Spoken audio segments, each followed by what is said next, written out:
हम लेके आ चुके हैं एसएससी जीडी 2024 की 21 फरवरी की फर्स्ट और सेकंड शिफ्ट का मैथ का सॉल्यूशन। तो जो मैथ्स में जो क्वेश्चन पूछे गए हैं वो एकदम इजी टू मॉडरेट पूछे गए हैं। सिर्फ 2 या 3 क्वेश्चन थोड़े से कैलकुलेटिव हैं, बाकी के सारे क्वेश्चन इजी टू मॉडरेट ही हैं। इसके अलावा अर्थमेटिक के प्रत्येक टॉपिक से लगभग एक या 2 क्वेश्चन पूछे गए हैं। थोड़ा सा सुनने में आया है कि सिंप्लीफिकेशन से 2 या 3 क्वेश्चन पूछे जा रहे हैं हर एक शिफ्ट में। तो चलिए जो क्वेश्चन मेरे को मिल पाए हैं उन क्वेश्चन का अपन यहाँ पर सॉल्यूशन करेंगे। इन क्वेश्चंस में थोड़ा सा डाटा डिफरेंस हो सकता है, लेकिन जो क्वेश्चन का टाइप और पैटर्न है वो एकदम सेम है। तो चलिए शुरू करते हैं। तो मेरे भाई जो पहला क्वेश्चन दिया गया है कि ए और बी मिलकर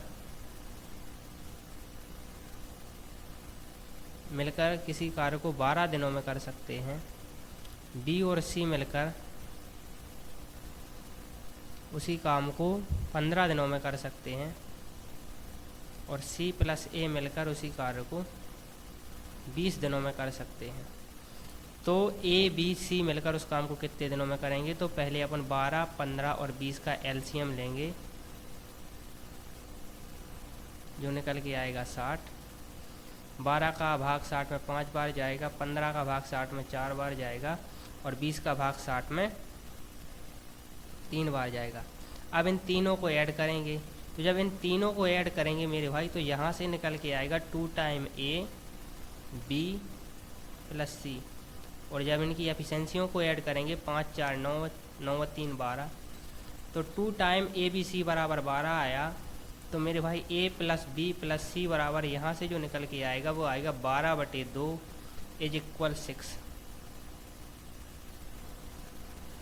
तो इन तीनों की जो टोटल एफिशिएंसी वो है 6, और टोटल काम जो है वो है 60। तो जो समय लगेगा मेरे भाई वो लगेगा 60/6।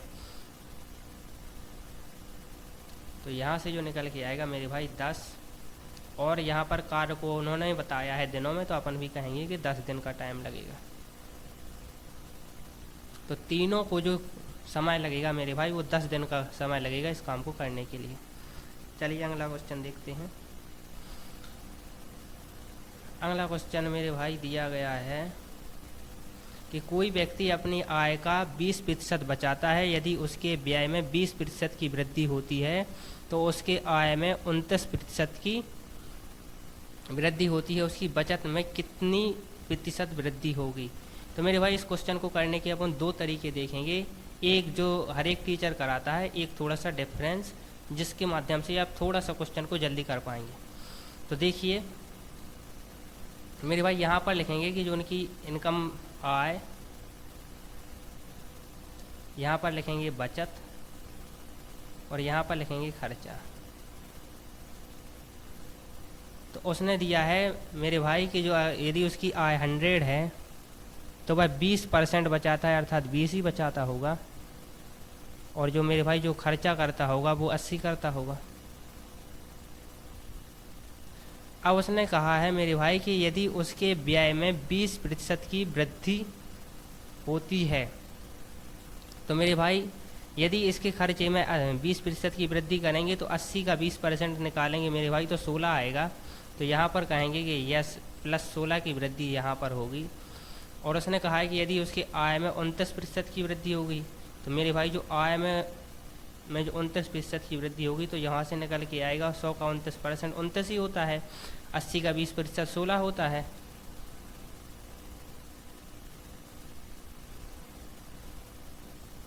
तो मेरे भाई 29 की वृद्धि भाई है, लेकिन खर्चा में मात्र 16 की वृद्धि भाई, तो बाकी की वृद्धि उसकी बचत में हुई होगी। तो आपने कहा एकदम सही। तो उसकी जो बचत में वृद्धि हुई मेरे भाई वो 13 की हुई ना, क्योंकि 29 के लिए 16 और प्लस 13 ही होगी 29। तो अपन कहेंगे कि 13 की वृद्धि हुई, लेकिन वृद्धि हुई किस पर है मेरे भाई? तो 20 पर। तो 20 पर जो वृद्धि हुई है मेरे भाई वो 13 की हुई है। तो 100 पर कितने की परसेंटेज में बदलने के लिए 20 एकम 20, 20 पंचे 100, 13 पाना 65। तो यहाँ से जो मेरे भाई निकल के आया वो उनकी जो बचत में जो वृद्धि हुई है मेरे भाई वो 65% की वृद्धि हुई है। चलिए इसको और थोड़ा सा आसान तरीके से करने का क्या मेथड हो सकता है उसको और देख लीजिए आप।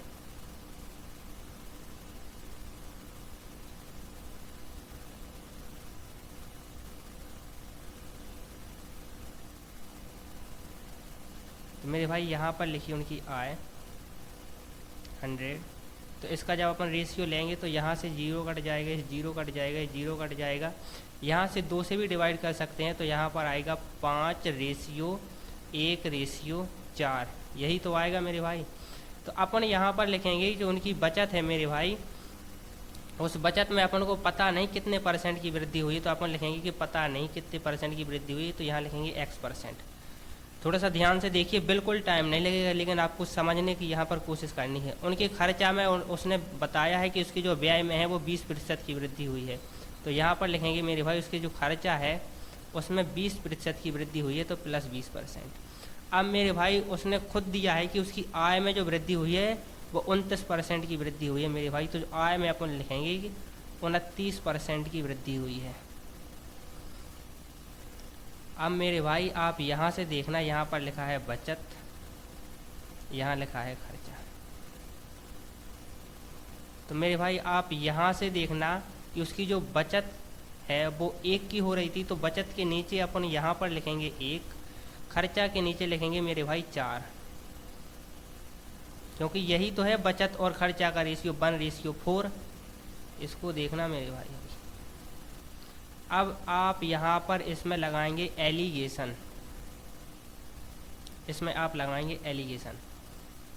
तो आप यहाँ से देखना एलिगेशन में क्या होता है कि जो औसत होता है वो एक संख्या से बड़ा होता है तो दूसरी संख्या से छोटा होता है। तो मेरे भाई जो ये 20% है इस 29 से छोटा है, जो 20% है वो 29 से छोटा है, तो ये जो वैल्यू है ये 29 से बड़ी होगी। तो एक चीज़ तो कन्फर्म हो गई कि जो भी ऑप्शन होगा वो 29 से ज़्यादा वाला होगा। ठीक है मेरे भाई। अब यहाँ से अपन एग्जैक्ट वैल्यू भी निकालेंगे। तो एग्जैक्ट वैल्यू कैसे निकालते हैं कि जब 29 में से 20 को घटाया होगा मेरे भाई, जब 29 में से 20 को घटाया होगा तभी तो 1 आया होगा। लेकिन जब 29 में से 20 को अपन घटा रहे तो 8 आ रहा है मेरे भाई, ना कि 1 आ रहा है। 8 आ रहा है मेरे भाई, ना कि 1 आ रहा है। तो अपन यहाँ से कहेंगे कि इस 1 में 8 का गुणा अपन करेंगे तभी तो 29 में से 20 जाएगा मेरे भाई, 9 आएगा। आई एम सॉरी, यहाँ पर 9 आएगा। Just a second.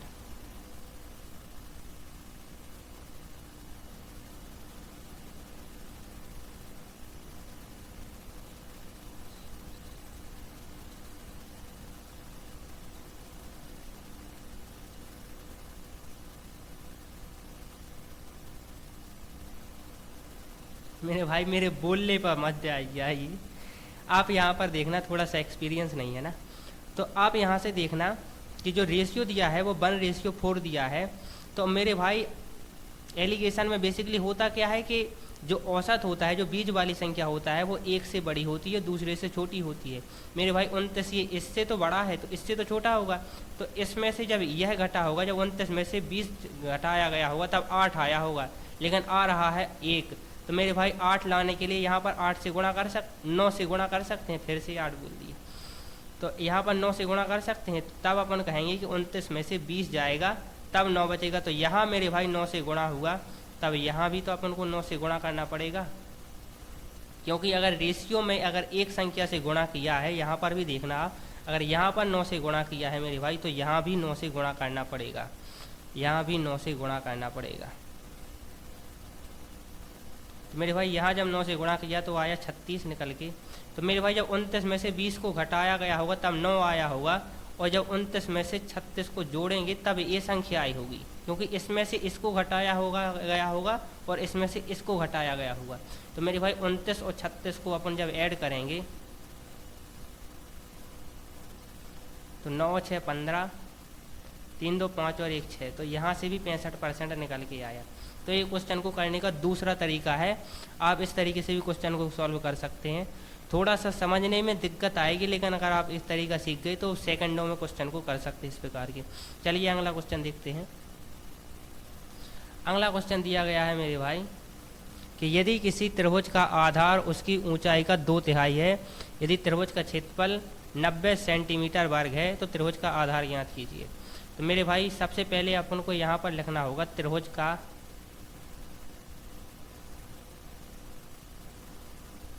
जो क्षेत्रफल होता है मेरे भाई, उसका जो फॉर्मूला होता है वो होता है 1.5 आधार गुणे ऊंचाई।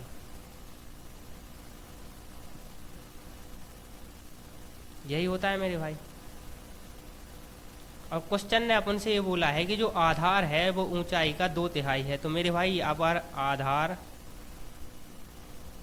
2 है तो ऊंचाई 3 है। तो उसने बेसिकली आधार और ऊंचाई का जो रेशियो दिया है वो 2:3 दिया है, लेकिन अपन को एग्जैक्ट नहीं पता है कि वो 2 ही है या 2 का मल्टीपल है। तो अपन ये कहेंगे कि अपन ने आधार को माना 2x और ऊंचाई को माना 3x। यही तो होगा मेरे भाई।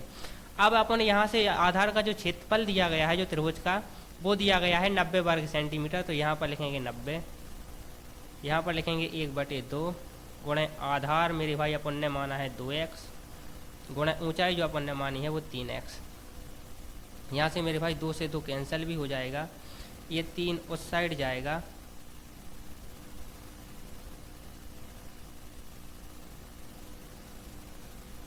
तो यहाँ से निकल के आएगा मेरे भाई x² बराबर 90/3। तो जो x² बराबर आया मेरे भाई 30 आया। तो x की वैल्यू यहाँ पर मेरे भाई √3 आई। अब उसने क्या पूछा है, तो त्रिभुज का आधार ज्ञात कीजिए। तो मेरे भाई आधार को अपन ने क्या माना है 2x, तो 2 × x की वैल्यू कितनी है √30। तो 2√30 जो है वो हो जाएगा त्रिभुज का आधार, 2√30 हो जाएगा त्रिभुज का आधार। चलिए मेरे भाई अगला क्वेश्चन देखते हैं।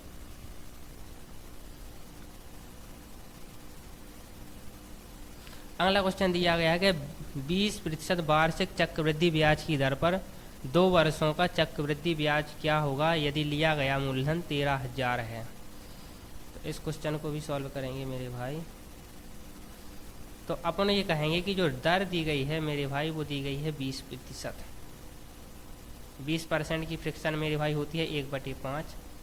तो अपन ये कहेंगे कि हर एक साल जो मूलधन है वो 5 से 6 हुआ होगा पहले साल, और दूसरे साल भी 5 से 6 हुआ होगा।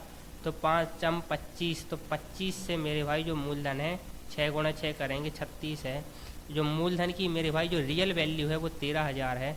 तो अपन ये कहेंगे कि जो 25 की वैल्यू है मेरे भाई वो 13,000 है, तो 36 की वैल्यू क्या होगी।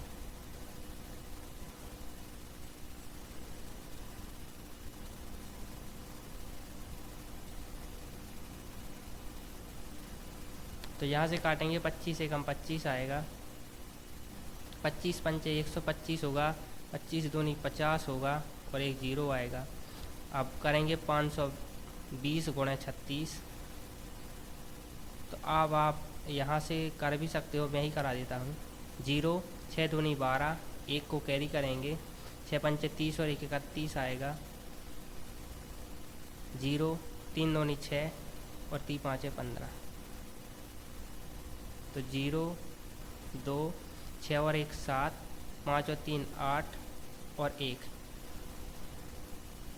तो जो वैल्यू निकल के आई वो निकल के आई 18,720। लेकिन उसने अपन से ये नहीं पूछा है, उसने बेसिकली अपन से क्या पूछा है, तो ब्याज पूछा है मेरे भाई। तो 12,000 से एक कितना ज़्यादा है 18,720। तो कहेंगे 6,720 ज़्यादा है, तो 6,720 होगा ब्याज मेरे भाई। जब अमाउंट में से प्रिंसिपल को घटाएंगे तब ब्याज निकल के आएगा। अपन यहाँ पर लिखेंगे जो CI होगा मेरे भाई वो होगा अमाउंट माइनस प्रिंसिपल। तो आप आसानी से कर सकते हो, जब 18,720 में से 13,000 जाएगा तो 6,720 आएगा। एकदम सिंपल क्वेश्चन था। चलिए अगला क्वेश्चन देखते हैं। अगला क्वेश्चन मेरे भाई दिया गया है कि कोई व्यक्ति 600 मीटर की दूरी को 20 सेकंड में तय कर सकता है। यदि दूरी को 2 गुना कर दिया जाए तथा स्पीड को आधा कर दिया जाए तो उसे कितना टाइम लगेगा। मेरे भाई इस क्वेश्चन का आंसर आप सेकंडों में दे सकते हैं कि इसका आंसर होगा 80 सेकंड। लेकिन आपको तो ये समझ में नहीं आएगा, तो इसको मैं आपको समझा दे रहा हूँ कि कोई व्यक्ति जब 600 मीटर की दूरी को 20 सेकंड में तय कर रहा होगा तब उसकी स्पीड क्या होगी मेरे भाई। तो स्पीड बराबर क्या होता है, दूरी बटे समय। तो यही तो होती है मेरे भाई 600/20। तो यहाँ से जो स्पीड निकल के आई मेरे भाई वो है 30 मीटर पर सेकेंड। उसने क्या कहा है कि स्पीड को आधा कर दो, तो 30 से 15 कर दी।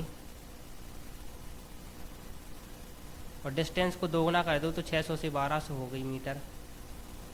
अब कितना टाइम लगेगा, तो मेरे भाई लिखेंगे 1200 बटे 15, 15 एकम 15, 15 अट्ठे 120 और 1 जीरो, तो ये निकल के आ गया 80 सेकंड। तो मेरे भाई जो सही आंसर है वो 80 सेकंड होगा। चलिए अगला क्वेश्चन देखते हैं। और आप ये भी कर सकते थे कि जो है वो स्पीड को भी 2 गुना किया जा रहा है। मेरे भाई आप यहाँ से देखना, आप एकदम सिंपल तरीके से भी कर सकते थे कि जो स्पीड है उसको मेरे भाई आधा कर दिया, और जो डिस्टेंस है मेरे भाई उसको 2 गुना कर दिया। तो मेरे भाई जब स्पीड को भी आधा कर दिया गया, डिस्टेंस को भी 2 गुना कर दिया गया, तब समय 4 गुना हो जाएगा।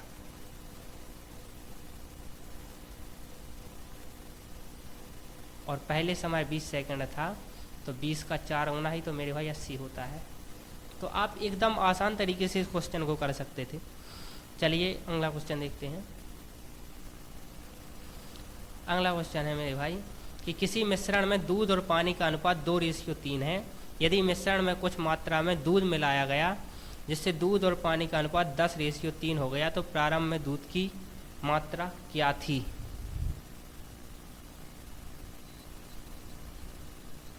तो यहाँ पर मुझे लगता है थोड़ा सा क्वेश्चन इनकरेक्ट है कि यहाँ पर कोई रियल वैल्यू तो दी ही नहीं गई है। यदि किसी मिश्रण में दूध और पानी का अनुपात 2:3 है, यदि मिश्रण में कुछ मात्रा में दूध मिलाया गया जिससे दूध और पानी का अनुपात 10:3 हो गया, तो अपन ये कहेंगे कि 8 लीटर माने ले रहे कि 8 लीटर मिलाया गया, कि 8 लीटर दूध को मिलाने के बाद जो रेशियो है मेरे भाई 10:3 हो गया। तो प्रारंभ में दूध की मात्रा क्या थी। तो मेरे भाई जो प्रारंभ में जो दूध और पानी का रेशियो दिया गया है मेरे भाई, वो दिया गया है 2:3।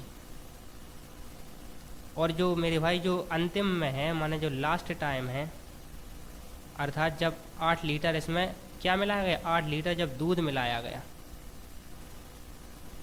दूध और पानी,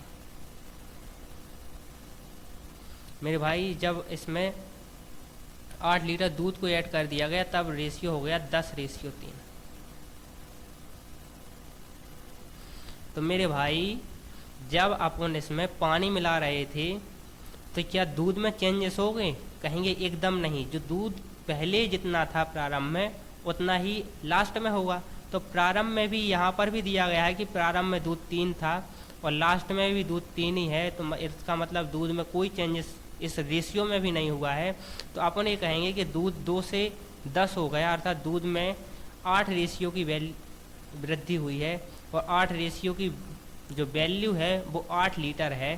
तो अपन ये कहेंगे कि 8 की वैल्यू 8 है, तो जो प्रारंभ में दूध 2 था तो इस 2 की वैल्यू भी 2 लीटर होगी। तो अपन ये कहेंगे कि जो प्रारंभ में दूध था मेरे भाई वो 2 लीटर था, जो प्रारंभ में दूध था वो 2 लीटर था। यदि क्वेश्चन यहाँ से ये पूछ देता कि प्रारंभ में जो मिश्रण था पात्र में वो कितना था, तो अपन ये कहेंगे कि जब 2 की वैल्यू 2 है तो प्रारंभ में 2:3 था, तो 2 और 3 5, तो अर्थात जब 2 की वैल्यू 2 है, 8 की वैल्यू 8 है, तो 5 की वैल्यू भी 5 लीटर होगी। तो प्रारंभ में जो मिश्रण था वो 5 लीटर था। अपन से ये भी पूछ सकता है कि जो लास्ट में जब मिश्रण बचा तो लास्ट में मिश्रण कुल कितना मिश्रण था, तो लास्ट में अपन कहेंगे कि 10 और 3 13 था। तो लास्ट में जो मिश्रण था मेरे भाई वो 13 लीटर था। तो यहाँ से 3 प्रकार के क्वेश्चन बन सकते हैं, तो मैंने तीनों प्रकार को बता दिया। चलिए अगला क्वेश्चन देखते हैं। अगला क्वेश्चन दिया है कोई राशि साधारण ब्याज की किस दर पर 12 वर्षों में दोगुनी हो जाएगी। तो ऐसे क्वेश्चन में मेरे भाई प्रिंसिपल को मान लिया जाता है 100 और दोगुनी हो जाएगी। तो मेरे भाई दोगुनी का अर्थ क्या होता है कि जो अमाउंट है मेरे भाई वो हो गया 200। तो मेरे भाई प्रिंसिपल से दोगुना हो गया ना अमाउंट, तो कहेंगे कि यस। और ये निकालने के लिए टाइम कितना लगा मेरे भाई, तो कहेंगे 12 वर्ष।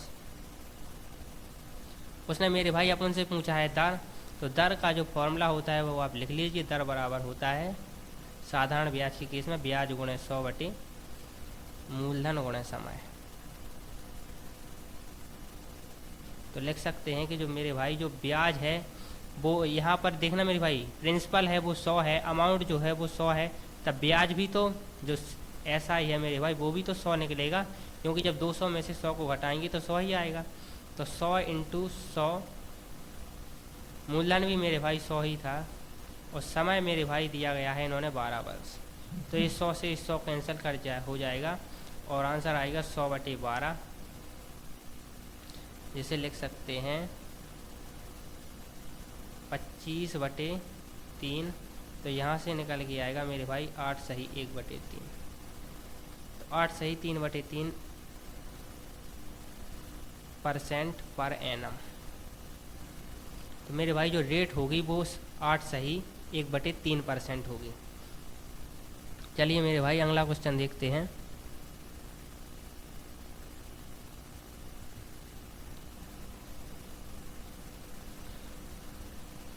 अगला क्वेश्चन है मेरे भाई, 13 व्यक्तियों का औसत वजन 35 किलोग्राम है। यदि एक और अन्य व्यक्ति आ जाता है जिससे उनके औसत में 3 किलोग्राम की वृद्धि हो जाती है, तो नए व्यक्ति का वजन ज्ञात कीजिए। तो ये क्वेश्चन को भी 2 तरीक़ों से अपन करेंगे। पहला तरीका एकदम नॉर्मल जैसा करते ही हैं, दूसरा तरीका एलिगेशन से अपन करेंगे। तो पहला तरीका तो यह है कि अपन लिख लीजिए कि 13 इंटू 35 प्लस, माने जो नया व्यक्ति आया है अपन ये कहेंगे कि उसका वजन अपन को नहीं पता, लेकिन अपन मान लेंगे x है। और फिर दूसरा जब 13 इंटू 35 करेंगे तो इनका टोटल वजन 13 व्यक्तियों का निकल जाएगा, और जो 14वां व्यक्ति आया है उसका x है, तो अपन इसे यहाँ पर लिखेंगे। और टोटल जो 14 व्यक्ति हैं मेरे भाई आने के बाद,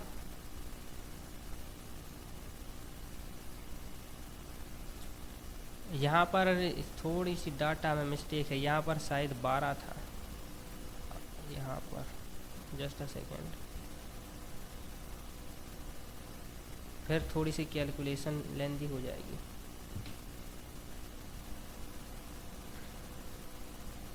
थोड़ा सा इरेज करना पड़ेगा इसको।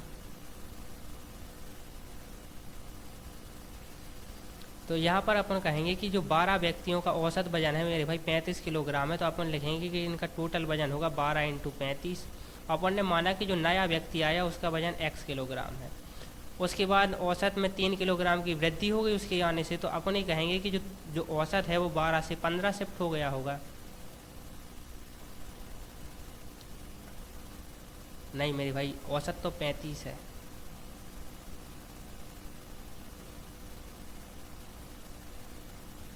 मेरे भाई औसत जो है वो 35 से 38 शिफ्ट हो गया होगा, और यहाँ पर जो 12 व्यक्ति हैं वो 13वां व्यक्ति भी आ जाएगा, तो 13 व्यक्ति हो जाएंगे। तो यहाँ से 12 गुणा 35 जब करेंगे मेरे भाई, तो 12 पंचे 60, 12 दूनी 24, 12 ती 36, 36 और 6 42, 420 प्लस x बराबर 13 8 104, और 13 3 26, 13 ती 39, 39 और 10 49। तो जो x बराबर यहाँ से जो निकल के आया मेरे भाई 494 माइनस 420, तो x बराबर यहाँ से निकल के आया 474। तो ये तो होगा एक पहला तरीका, आप इस तरीके से भी कर सकते हैं। दूसरा तरीका आप यहाँ पर देख लीजिए मेरे भाई।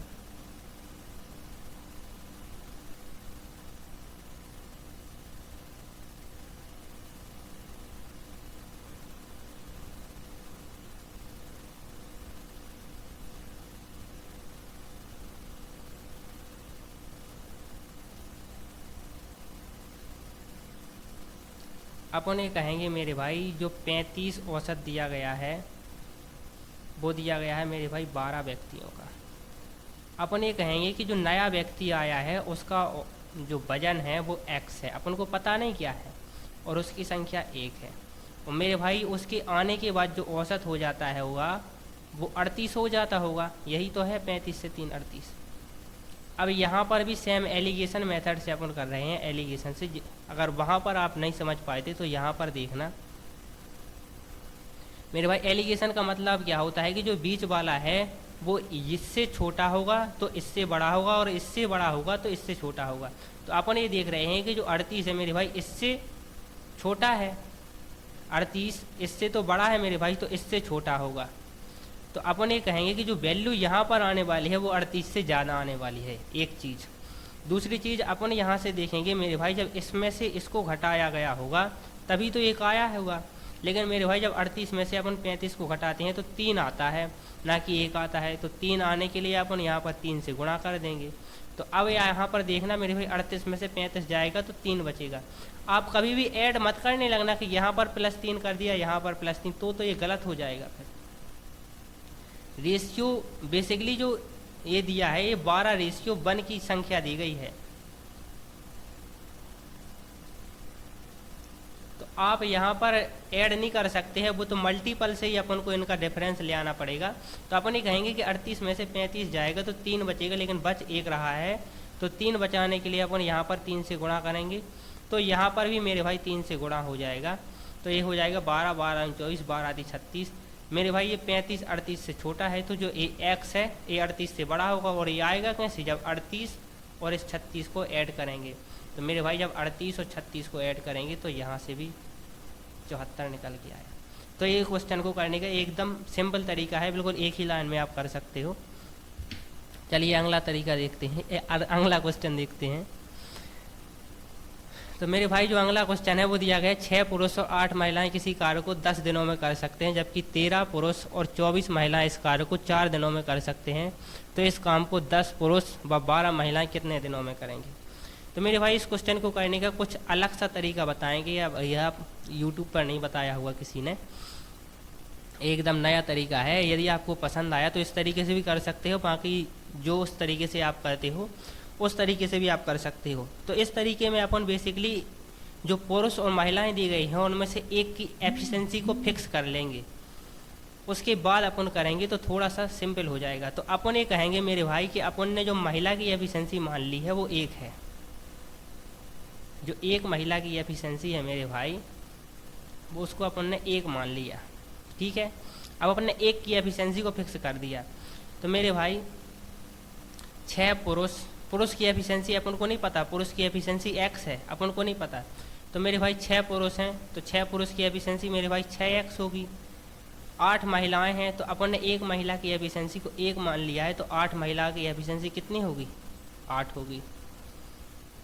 इनको इस कार्य को करने में 10 दिनों का समय लगता है मेरे भाई, ठीक है। तो यहाँ पर 10 से गुणा करना पड़ेगा, क्योंकि एक दिन में 6x + 8 काम करेंगे और ऐसा 10 दिनों तक करेंगे। जब यह काम होगा तो 10 से गुणा करना पड़ेगा। फिर यहाँ पर क्या दिया गया है, जबकि 13 पुरुष और 24 महिलाएं इस कार्य को 4 दिनों में। तो मेरे भाई 13x, क्योंकि एफिशिएंसी का तो पता नहीं, और 24 महिलाएं हैं तो 24 महिलाओं की एफिशिएंसी 24 ही होगी। और इस काम को कितने दिनों में कर रहे हैं मेरे भाई, तो 4 दिन में। तो यहाँ पर 4 से गुणा होगा। अब मेरे भाई यहाँ से आप काट भी सकते हो, तो यहाँ से निकल के 5 आएगा, यहाँ से निकल के 2 आएगा। अब यहाँ से गुणा करना, 6 पंचे 30x प्लस 8 पंचे 40 बराबर 13 दूनी 26x प्लस 24 दूनी 48। तो मेरे भाई इस 40 को इस साइड ले आ रहा है, उसको उस साइड ले जा रहा है, तो यहाँ से निकल के आएगा कि 4x बराबर 48 में से 40 जाएगा तो 8 बचेगा। तो जो x बराबर निकल के आया वो 2 आया। तो मेरे भाई जो x अर्थात जो पुरुष की एफिशिएंसी है मेरे भाई वो 2 है, महिला की एफिशिएंसी 1 है। अब अपन को ये नहीं पता कि काम कितना है मेरे भाई। बेसिकली जब अपन उस तरीके से करते थे तो उसमें एलसीएम लेते थे और एलसीएम के बराबर ही काम को मानकर तुलना करने के बाद अपन निकाल देते थे कि इतने दिनों में टाइम हो, इतने समय में कार्य हो जाएगा। लेकिन अपन को यहाँ पर ये तो पता ही नहीं कि कार्य है कितना। एफिशिएंसी का पता तो चल गया, अब तो अपन ये बता सकते हैं कि पुरुष और महिलाएं कितनी भी हो वो कितने दिनों में कार्य को करेंगी। तो टाइम को निकालने के लिए मेरे भाई अपन यहाँ पर कहेंगे कि जो 6x प्लस महिलाओं की एफिशिएंसी 8 थी और जो 10 थी मेरे भाई, इतने के बराबर ही तो काम होगा जो ए वाला है। अपन को यहाँ पर देखना मेरे भाई, और चाहे इस साइड भी देख लीजिए कि इसके बराबर भी काम होगा।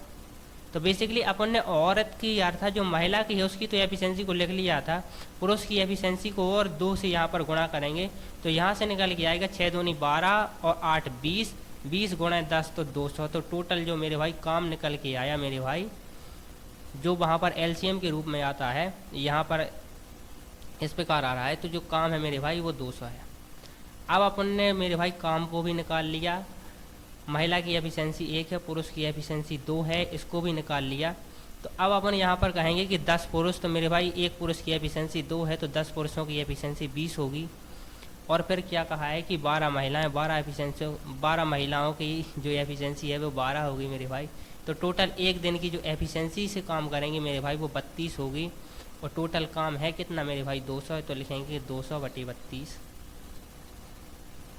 तो यहाँ से निकल के आएगा 100/16, 50/8, 25/4, एक ही चीज़ है। और या फिर 6 सही 1/4। तो इस तरीके से इस क्वेश्चन को कर सकते हैं आप। और इस तरीके से कर सकते हो, और भी सिंपल तरीके से कर सकते हो। यहाँ पर थोड़ा सा मुझे डिटेल बताना था, थोड़ा सा समझाना था, तो इतना टाइम लगा। बाकी ये क्वेश्चन को आप बहुत ही आसानी से कर सकते हो, बहुत कम समय में। चलिए अगला क्वेश्चन देखते हैं। अगला क्वेश्चन मेरे भाई पूछा गया है अपन से। तो बेसिकली यहाँ पर जो क्वेश्चन थे अपन ने यहाँ तक जो क्वेश्चन किए वो फर्स्ट शिफ्ट के हैं। यहाँ पर सेकंड शिफ्ट के क्वेश्चन स्टार्ट हो रहे हैं। तो मेरे भाई जो क्वेश्चन दिया गया है कि मूलधन $1000 है और रेट 5% वार्षिक है, तो साधारण दो वर्ष का साधारण ब्याज ज्ञात कीजिए। तो मेरे भाई ये तो एकदम सिंपल क्वेश्चन है, फिर भी फॉर्मूला लिख लीजिए, मूलधन गुणे दर गुणे समय बटा 100। मूलधन दिया है मेरे भाई $1000, समय 2 साल का दिया गया है, रेट 5% है, बटे 100 करेंगे, 2 जीरो से 2 जीरो कैंसिल होगा, 10 दूनी 20, 20 पंचे 2 जीरो से 2 जीरो, 10 दूनी 20, 20 पंचे 100, तो $100 आएगा आंसर। डॉलर का साइन भी बना दो। चलिए अगला क्वेश्चन देखते हैं। अगला क्वेश्चन है मेरे भाई, यदि ए की चाल 12 किलोमीटर प्रति घंटा है और बी की चाल 13 किलोमीटर प्रति घंटा है, तो ए के 6 घंटा चलने के बाद बी चलता है, तो कितने समय बाद बी एक दूसरे से मिल जाएंगे। तो मेरे भाई कहा यह गया है कि जो ए प्लस बी हैं वो यहाँ पर हैं, दोनों ए और बी यहाँ पर हैं। अब ये यहाँ से निकला और 6 घंटे तक चलता रहा, तो 6 घंटे में कहाँ पहुँच गया होगा मेरे भाई। कहेंगे कि अगर उसकी स्पीड 12 किलोमीटर पर आवर है, तो बेसिकली वो इस पॉइंट पर पहुंच गया होगा। और इस पॉइंट से इस पॉइंट की जो दूरी है मेरे भाई, वो दूरी होगी 72 किलोमीटर। अब ये कहा गया है कि अब बी ने स्टार्ट किया चलना, तो ये कह रहा है अल्टीमेटली कहना ये चाह रहा है कि ए इतनी ही स्पीड से चलता रहे और बी अपनी स्पीड से चले, तो ये दोनों कहाँ पर मिल जाएंगे, माने कितने समय बाद एक दूसरे से मिल जाएंगे। तो मेरे भाई आप यहाँ से देखना कि इनके बीच का जो डिस्टेंस है वो 72 किलोमीटर है, और इनकी जो रिलेटिव स्पीड है मेरे भाई RELATIVE, जो रिलेटिव स्पीड है मेरे भाई उसको ज्ञात करना पड़ेगा। क्योंकि ये यहाँ से 12 की स्पीड से चल रहा है और बी यहाँ से 13 की स्पीड से चल रहा है, तो अल्टीमेटली इनके बीच का जो डिफरेंस कम होगा, अर्थात जो गैप कम होगा, वो इनकी रिलेटिव स्पीड से तो होगा। क्योंकि अगर ये 12 से चल रहा है और 13 से चल रहा है, तो जो अल्टीमेटली जो परिणाम जो आ रहा है वो सिर्फ 1 किलोमीटर पर आवर का आ रहा है। तो अपन ये कहेंगे रिलेटिव स्पीड 13 में से 12 को घटाएंगे तब 1 आएगा, तो 1 किलोमीटर पर आवर।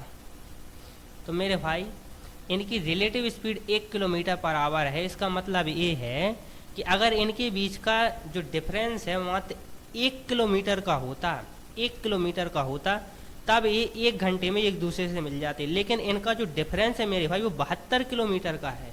इनका जो डिफरेंस है वो 72 किलोमीटर का है, तो इनको 72 ही घंटे का टाइम लगेगा।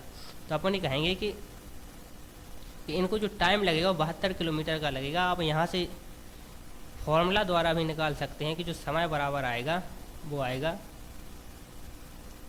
दूरी अपॉन RELATIVE, रिलेटिव स्पीड।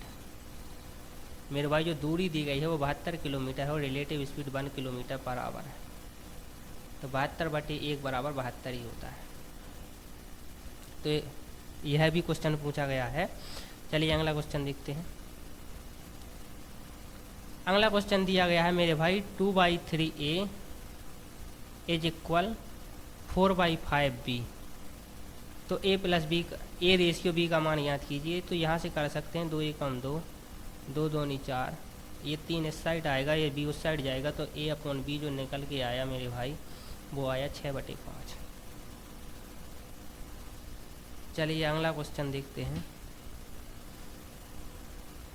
अगला क्वेश्चन है मेरे भाई, ए किसी कार्य का 2/3 10 दिनों में, बी उसी कार्य का 1/3 20 दिनों में, और सी इस कार्य का 30 दिनों में पूरा कर सकता है मेरे भाई। तो मेरे भाई ए किसी कार्य का 2/3 माने 2/3, 2/3 कितने दिनों में कर सकता है? 10 दिनों में। तो मेरे भाई जब ये काम का 2/3 10 दिनों में कर रहा है, तो पूरा करने के लिए अपन जब भी इस प्रकार का क्वेश्चन दिया गया हो कि ये 1/2, 2/3, 3/5 इतने दिनों में कर रहा है, तो जो पूरा काम करने में समय लगेगा उसका अपन यहाँ पर इन दोनों संख्याओं को पलट देंगे। जो 2/3 है इसको लिख देंगे 3/2। तो 2 एकम 2, 2 पंचे 10, 5 × 15। जो ये जो पूरा काम है मेरे भाई वो करेगा 15 दिन में। समझ में आया? सेम इसी प्रकार से बी जो मेरे भाई दिया है, बी इस कार्य का 1/3 माने 1/3 का कितने दिनों में कर रहा है? 20 दिनों में।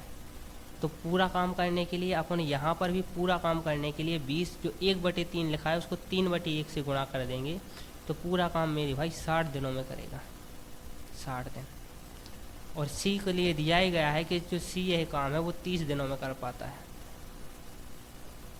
तो अब अपन यहाँ से कोई दिक्कत ही नहीं है, ए जो काम कर पाता है मेरे भाई 15 दिनों में, बी उस काम को कर पाता है मेरे भाई 60 दिनों में, और सी जो काम कर पाता है 30 दिनों में। तीनों मिलकर कितने में? तो तीनों का लेंगे अपन एलसीएम, तो 60 आएगा, 15 चौका 60 होगा, और 60 एकम 60 होगा, और 3 दूनी 60 होगा। उनकी टोटल एफिशिएंसी आ गई मेरे भाई 4, 2, 6 और 1 7। तो जो ए प्लस बी प्लस सी की जो एफिशिएंसी है मेरे भाई वो 7 आई। टोटल काम 60 है, तो अपन कहेंगे कि 60/7 दिन का टाइम लगेगा, जो निकल के आएगा मेरे भाई 8 सही 4/7।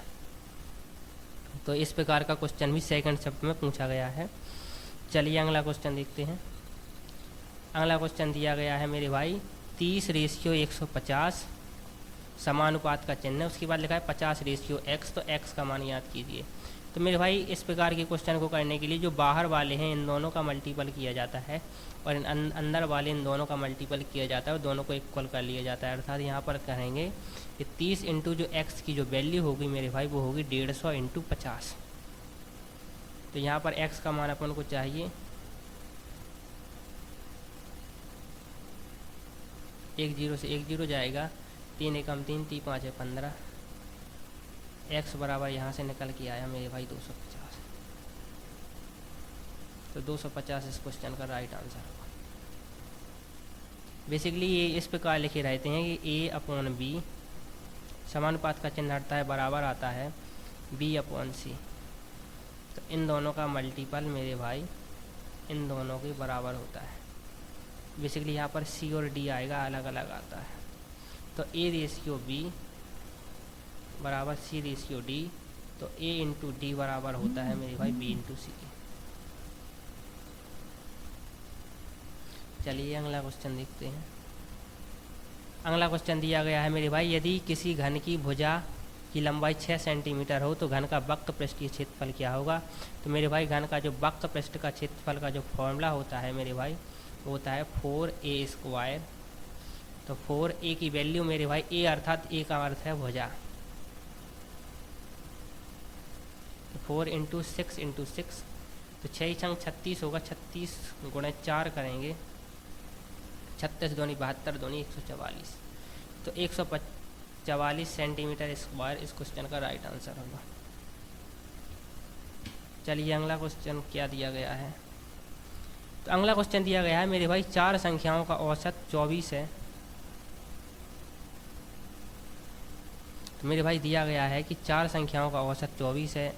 यदि पहली 2 संख्याओं का औसत अगली 2 संख्याओं के औसत का 2 गुना है तो छोटी संख्या ज्ञात कीजिए।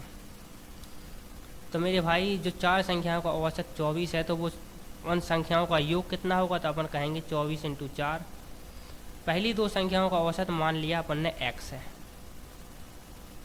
नहीं यहाँ पर देखना पड़ेगा क्या दिया है। पहली दो संख्याओं का औसत अगली दो संख्याओं के औसत का 2 गुना है। तो मेरे भाई जो अगली संख्याओं का औसत मान ले रहे हैं अपन यहाँ पर x, क्योंकि इससे करने में थोड़ी सी सहूलियत होगी, क्योंकि अपन को फिर नंतर अपन ने पहली को x मान लिया तो दूसरी को x अपन 2 लेना पड़ेगा, जिसमें थोड़ा सा दिक्कत होगी अपन को। तो अपन ये मान रहा है कि जो अगली संख्या है उसका औसत x है, तो जो प्रारंभिक संख्या है मेरे भाई उसका औसत क्या होगा 2x। तो ये दो संख्याएं हैं तो इनका योग होगा, एक का होगा 2x और दूसरी संख्या का योग होगा टोटल 2 × 2x।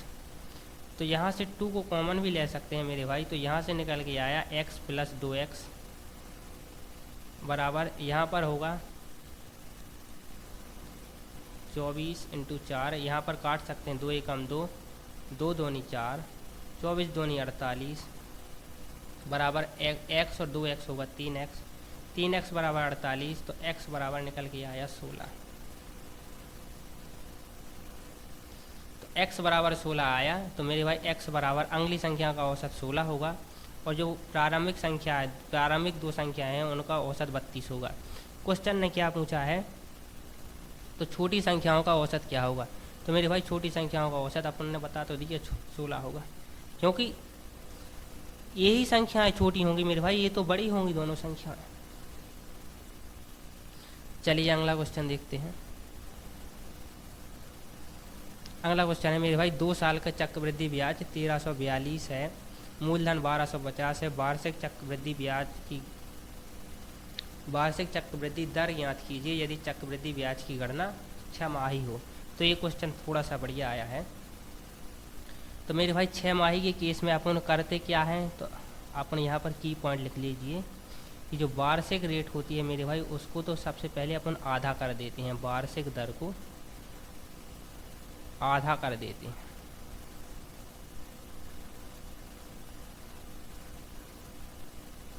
क्योंकि मेरे भाई जो वार्षिक रेट दी जाती है वो पूरे साल के लिए दी जाती है, लेकिन जब इस प्रकार की स्थिति बनती है कि अपन को ब्याज चाहिए 6 माही लेकिन अपन रेट बता देते हैं वार्षिक की, तो जब अपन ब्याज जाकर अपन जब 6 माही कर देते हैं तब जो रेट होती है उसको आधा कर दिया जाता है। अल्टीमेटली होता प्रॉफिट ही है, लेकिन 6 महीने के बाद ही जो नया अमाउंट बनता है उस पर रेट को लगाया जाता है, आगे के लिए बढ़ाया जाता है। तो यहाँ पर दिया गया है वार्षिक दर को आधा कर दिया जाता है जब भी 6 माही की बात हो। दूसरी बात अपन ये मान के चल रहा है कि अगर ये इस प्रकार का क्वेश्चन होता तो अपन ये कहते तो 6 माही है तो मेरे भाई टोटल कितने, टोटल 4 बार लगा होगा ब्याज मेरे भाई। तो अपन ये कहेंगे कि x से y हुआ होगा, x से y हुआ होगा, x से y हुआ होगा, x से y हुआ होगा। तो मेरे भाई अपन ये कहेंगे कि जो उसकी जो प्रिंसिपल और जो अमाउंट का रेशियो है मेरे भाई x पे घात 4 और y पे घात 4 है। ये बात तो समझ में आई मेरे भाई। यहाँ पर जो मेरे भाई जो मूलधन दिया है, जो प्रिंसिपल दिया है वो 1250 है और जो ब्याज दिया गया है मेरे भाई CI दिया गया है वो दिया गया है 1342। तो जो अमाउंट यहाँ से अपन को जो निकल के आएगा मेरे भाई 1250 और 1342 को जब ऐड करेंगे 12 और 13 2592। तो जो अमाउंट निकल के आया मेरे भाई वो 2592 है और जो यहाँ पर जो अमाउंट और जो प्रिंसिपल का जो रेशियो दिया गया है मेरे भाई वो यह दिया गया है। अपन ये कहेंगे कि जो P/A बराबर जो निकल के आया उसके ऊपर घात 4 है। अब यहाँ से भी जो निकल के आएगा जो ये रेशियो दिया गया है मेरे भाई 2592 अपॉन 1250।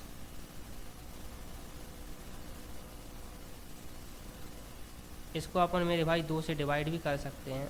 तो यहाँ पर 2 से डिवाइड करेंगे तो यहाँ तो निकल के आएगा 625 और यहाँ जब अपन 2 से डिवाइड करेंगे तो आएगा 2 एकम 2, 2 दूनी 4, 2 नम 18, 2 छंग 12। अब आपको आंसर दिखने लगा होगा।